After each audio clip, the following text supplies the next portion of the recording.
సరే, మొన్నటిదాకా తెలంగాణ అసెంబ్లీ హోరాహోరీగా జరిగింది సార్. అంటే అటు పక్కన కేటీఆర్, ఇటు పక్కన రేవంత్ రెడ్డి. అంటే ఒక యుద్ధ వాతావరణం కనిపించింది అసెంబ్లీలో అనుకోవచ్చు. ఒకళ్ళ మీద ఒకళ్ళ సెటైర్లు గాని వీటిని చూసుకున్నట్టయితే. దాంతో పాటు సబితా ఇంద్రారెడ్డి మీద కూడా చేసిన వ్యాఖ్యలు ఏదైతే ఉన్నాయో, అంటే నేను నమ్ముకుంటే బతుకు జూబ్లీ బస్ స్టాండ్ అని చెప్పి ఇట్లా మాట్లాడిన పరిస్థితి మీద కూడా దానికి సంబంధించి కూడా చాలా రప్చర్ అయిన పరిస్థితి. ఎలా చూస్తారు సార్ ఈ అంశాన్ని? ప్రజాస్వామ్యానికి దుర్దినం అని మాత్రం నేను చెప్పగలను. ఎందుకంటే మీ వ్యక్తిగత సమస్యలన్నీ బజార్లో పెట్టుకోండి. ప్రజా దేవాలయంలో ప్రజా సమస్యలు మాత్రం చర్చించాలి. వ్యక్తిగత విషయాలు మీరు బయట చూసుకోవాలి. అక్కడ ప్రజలు పన్నుల రూపంలో కట్టిన డబ్బుతోటి అసెంబ్లీ నడుస్తుంటుంది. ప్రతి గంటకి చాలా ఖర్చు వస్తుంటుంది. ఎలా ఉండాలా? ప్రజా సమస్యల పట్ల ప్రతిపక్షాలు ప్రజా సమస్యలు లేవనెత్తాలా, అలాగని అధికార పార్టీ వాళ్ళు కూడా లేవనెత్తచ్చు. క్వశ్చన్ ఆన్సర్ ఉండాలా.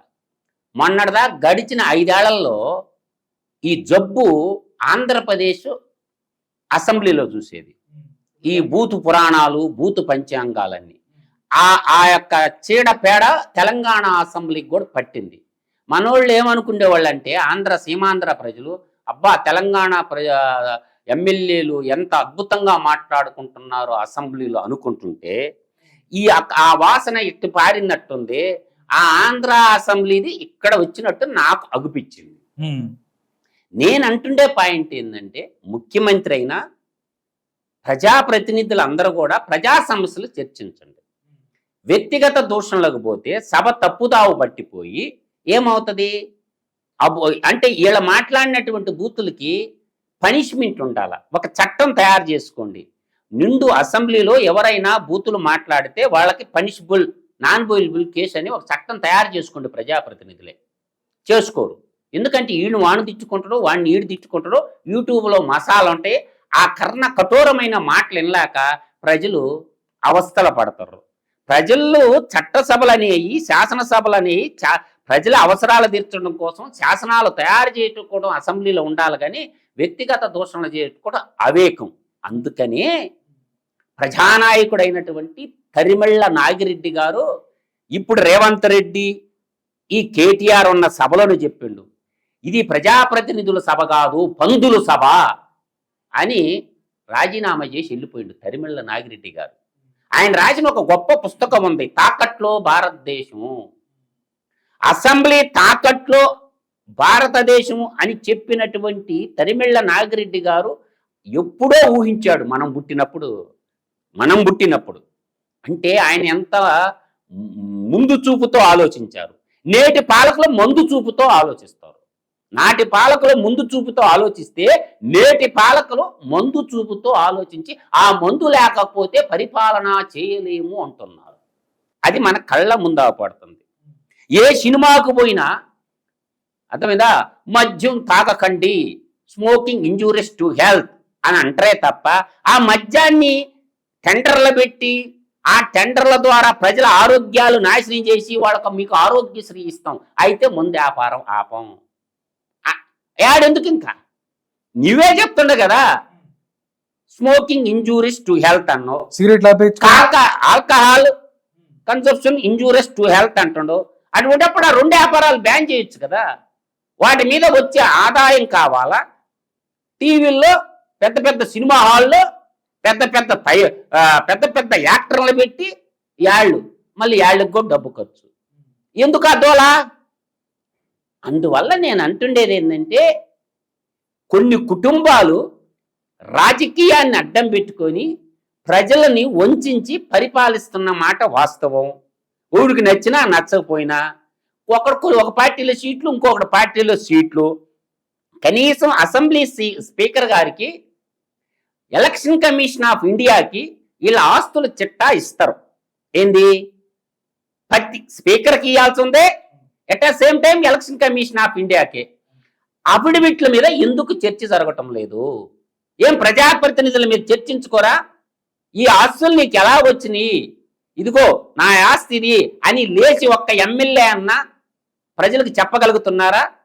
తర్వాత 5 ఏళ్ల తర్వాత ఎలక్షన్ ఇచ్చిన తర్వాత కూడా అయ్యే ఆస్తులు ఉంటుండయా, అంతకి 1000 రెట్లు పెరుగుతుండయా అనేది గ్రహించుకుంటారుగా. ఇలా తిట్టుకునే బదులు మీరు ఇచ్చిన అఫిడవిట్ల మీద స్పీకర్ చర్చ పెట్టాల. 117 మంది ఎమ్మెల్యేల మీద అసెంబ్లీ స్పీకర్ గారు తన బాధ్యతగా, అయ్యా ఇదిగో రేవంత్ రెడ్డి గారు ఈ అఫిడవిట్ ఇచ్చారు, ఈయన ఆస్తుల చిట్టా ఇది ఉంది, ఇది నిజమా అబద్ధమా, దీని మీద చర్చించండి. అట్ట 117 ఎమ్మెల్యేల మీద చర్చ పెట్టమనండి, ఎమ్మెల్సీల మీద చర్చ పెట్టమనండి. అటువంటి చర్చను కోరుకుంటున్నారు ప్రజలు. ప్రతి ఒక్క ఎమ్మెల్యేది కేసీఆర్ గారు ఆస్తులు ఇన్నుంటాయి, ఇదిగో ఈ సర్వే నెంబర్లు ఎంత ఉంది, ఇది నిజమా అబద్ధమా అని ప్రజలకు చెప్తే, ఇది కష్టపడి సంపాదించర్రా, దోపిడీ చేసి సంపాదించరా అని తెలిసిపోద్దిగా. ఇన్కమ్ ట్యాక్స్ వాళ్ళు కూడా అర్థమైపోద్దిగా. స్వచ్ఛమైన ప్రజాసేవకులు అయితే స్పీకర్కి ఇస్తున్నారు.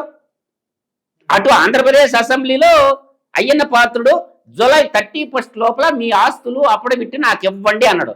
ఇచ్చేం చేసుకుంటూ బీరువాలో పెట్టుకుంటావా? ఏడ స్పీకర్ గారు కూడా, ప్రసాద్ గారు కూడా చర్చ పెట్టాల. ఏది ఆ ప్రజాప్రతినిధుల ఆస్తుల మీద చర్చ జరగాల. జరిగినప్పుడు తేట తెల్లమైపోద్ది, నీళ్ళకి నీళ్లు పాలుకు పాలు ఏర్పడిపోద్ది, లేదంటే పాలల్లో కలిపిన నీళ్లులాగా మిగిలిపోద్ది. ఇటువంటి చర్చ కోరుకుంటున్నారు. రెండోది ప్రజా సమస్యల మీద చర్చ కోరుకుంటున్నారు. అంతేగాని మీ వ్యక్తిగత దోషణల వల్ల నష్టపోయేది మీరే.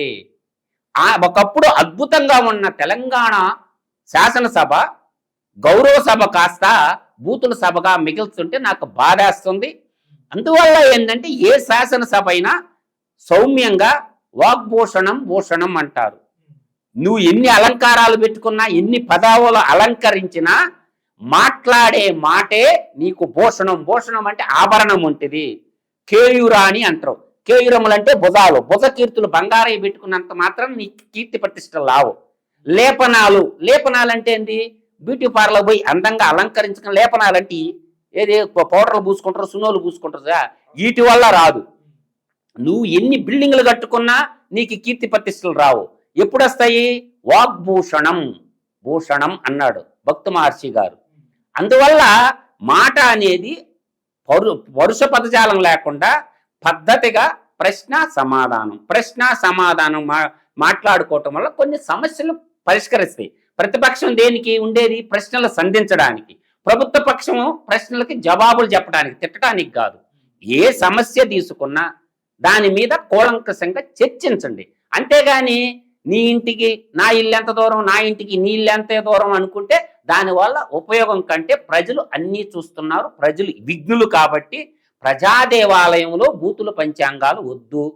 ప్రజాదేవాలయంలో ఉండాల్సింది అమృత వాక్కులు, అమృత ధారల కురవాలి. కానీ బూతుల పంచాంగం వద్దురా నాయన. ఇకనైనా మారండి. మీరందరూ చదువుకున్నారు, పారనబోయి చదువుకున్నోళ్ళు, కొంతమంది లోకల్ పారనబోయిన ఇంగ్లీష్ అక్షరాలకి 26 అక్షరాలకి అంత పొగురుంటే 56 అక్షరాలున్న నా తెలుగు భాష నన్ను గన్న నా తెలుగు భాషకి ఇంకెంత పొగురు ఉండాల. అందువల్ల ఇంగ్లీష్ మాట్లాడినోడంతా మేధావి కాదు, ఇంగ్లీష్ వచ్చినోడు మేధావి కాదు. వాడి 26 అక్షరాలు. అందువల్ల ఇంగ్లాండ్లో పుట్టినోడికి ఇంగ్లీష్ వస్తుంది, తెలంగాణ పల్లెల్లో పుట్టినోడికి తెలుగు వస్తుంది. అర్థమవుతుందా? తెలంగాణ పల్లెల్లో పుట్టినోడికి తెలుగు వస్తుంది, ఇంగ్లాండ్లో పుట్టినోడికి ఇంగ్లీష్ వస్తుంది, ఫ్రాన్స్లో పుట్టినోడికి ఫ్రాన్స్ వస్తుంది, జపాన్లో పెట్టినోడికి జపనీస్ వస్తుంది, అమెరికాలో పుట్టినోడికి అమెరికాకి. ఇంగ్లీష్ భాషకి అమ్మ అబ్బా లేనే లేరు. అందువల్ల స్వచ్ఛమైన తెలుగు భాషలో మాట్లాడుకోండి. ఇంగ్లీష్లో అట్లా రాసినంత మాత్రాన, ఇంగ్లీష్లో మాట్లాడినంత మాత్రం వాడు మేధావి కానే కాదు. అందువల్ల బస్టు పట్టిన వ్యవస్థని బాగు చేయాలంటే ఉన్నత విద్యార్థికులు స్వచ్ఛమైన భాషలో మాట్లాడుకోవాలా. లేదంటే మన పాత ఇతిహాసాలు తీసి తేరి పార చూసి చదువుకోండి. వేద మహర్షి గారు 4 వేదాలు అందించారు, 18 పురాణాలు అందించారు, ఇతిహాసాలు అందించారు. తర్వాత భాగవతం, శ్రీమద్భాగవతం వ్యాస మహర్షి గారే రాశారు. దాన్ని తెలుగులో మన బమ్మెర పోతన అనువదించారు. తెలుగులో బమ్మెర పోతన ఎక్కడ వాడు? మన తెలంగాణ గడ్డ మీద పుట్టిన మహోన్నతమైన కవి బమ్మెర పోతన గారు. దాంట్లో ఎన్ని పద్యాలు ఉంటాయో చెప్పనా? 10,061 పద్యాలు ఉంటాయి రా నాయన. భాగవతంలో కృష్ణుడు పుట్టింది మొదలు మొత్తం ఉంది. దాంట్లో చెప్తాడు. లేదు మన నరసింహ శతకం రాసినటువంటి శేషప్ప కవి అన్న చదువుకోండి, జ్ఞానోదయం కన్నింటి తరించండి. అంతేగాని అమ్మ భాషను మర్చిపోయినటువంటి ఈ అడ్డాల బ్యాచ్ అంతా అడ్డాల మాటలు మాట్లాడుకుంటాను మాత్రం నేను చెప్పగలను. పరుష పదజాలం వల్ల నష్టపోయేది మీరే. అందువల్ల వాగ్భూషణం నీ రౌడీతనాన్ని, నీ యొక్క లోపాలని బయట పెట్టుకుంటవే తప్ప అది సత్పురుషులు ఎవరో కూడా అంగీకరించే కదా. నువ్వు పురుషోత్తముడు కావాలంటే పరుష పదజాలాలు పక్కన పెట్టి అమ్మ భాష తెలుగు భాషలో స్వచ్ఛమైన భాషలో మాట్లాడుకోండి. ప్రజా సమస్యలను చర్చించి ప్రజల కష్ట నష్టాలు తీర్చమని ప్రజాప్రతినిధులందరికీ చేతులెత్తి దండం పెట్టి ఏడుకుంటున్నాను. సత్యమేవ జయతే, లోకా సమస్త సుఖినో భవంతు, తమసో మా జ్యోతిర్గమయ. ఇది మన ధర్మం కాబట్టి ధర్మో రక్షిత రక్షిత. జై హింద్.